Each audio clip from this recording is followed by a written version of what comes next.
Hi folks, this is 5 o'clock and it's still roasting. I come up for a little bit of tarp training. Everhome Park, trees at the edge of the running track. It's brilliant in there, it's so cool. It's a great place for pitching up for the night, to be honest with you. Now this is just £8 tarp from the hardware shop up the road.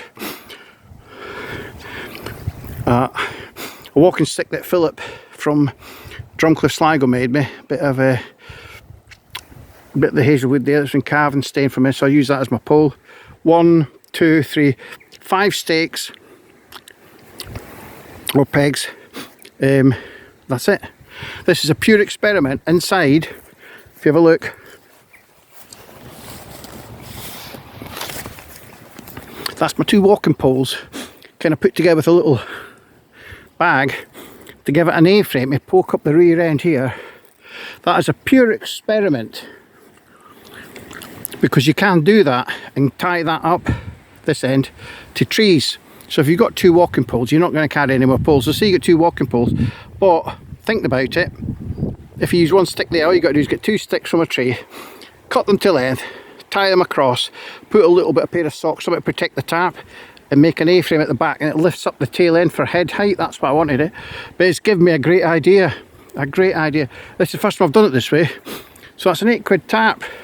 Now you can do that with just 3 sticks when you're out walking. And as long as you put something over the edge, the top of your sticks, to protect the tarp. But it's an £8 tarp, to be honest with you. So it's got like 4 points all the way around. It's for throwing over trailers for logs and stuff. It's not a camping tarp. But it goes to show this is perfect for here tonight.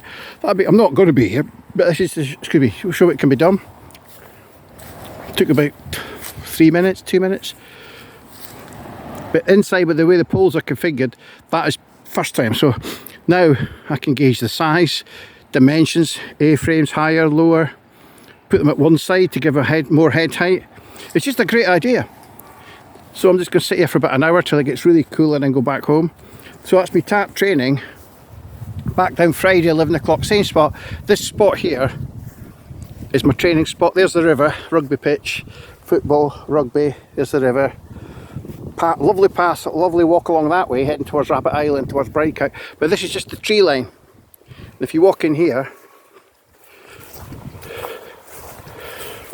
the temperature's dropped about 10 degrees by walking in here, and it's flat. You could flatten this and just lie down here in the sun. In the day, bring a picnic, listen to the crickets. I'm coming down to listen to the Ashes on Friday down here.